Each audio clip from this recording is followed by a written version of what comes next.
ඔන්න බලන්න මගේ සලාද වගාවක්. දැන් ඒවා ගොඩක් ලොකු වෙලා. දැන් මේ පෝච්චි මං හිටවලා තියෙන්නේ බැග් 3ක වගේනේ. ඒක පිරිලා දැන්.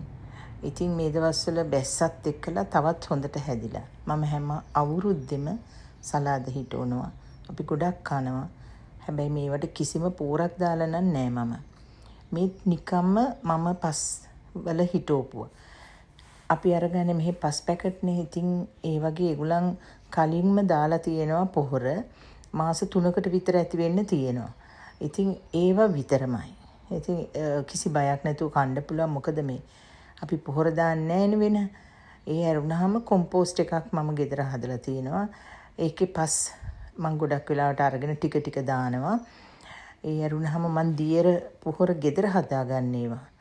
ඒවෙන් ටිකක් දානවා. ඉතින් එතකොට ඒ වගේ කොළ හොඳට හැදෙනවා. දැන් ලස්සනට හැදිලා තියෙනවා. දැකම තාසයි ඒක.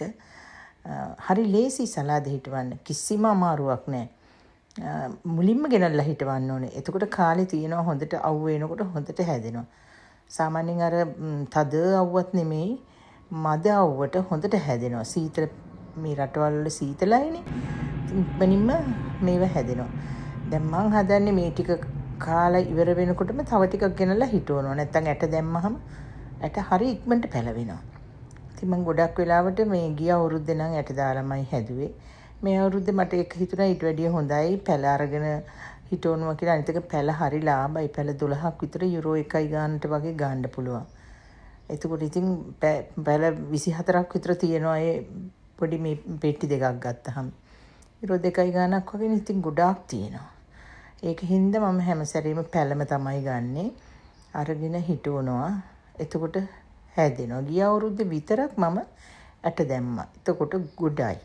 ඒවා හිටවන්න තැනුත් නෑ. මොකද මට පොළව නැහැනේ. මම හිටවන්නේ ඔක්කොම පෝච්චි වල. ඉතින් එතකොට ඉඩමදීනේ. ඒක හින්දා.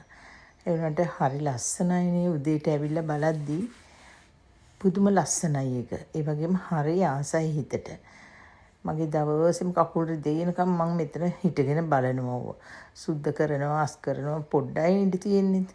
ඉතින් මං හරි ආසයි. දැන් මේ දවස් ටිකේ අනිත් පැලත් හැදුනා ඉක්මනට. මොකද ඊයේ පෙරේද දිගටම වැස්සා.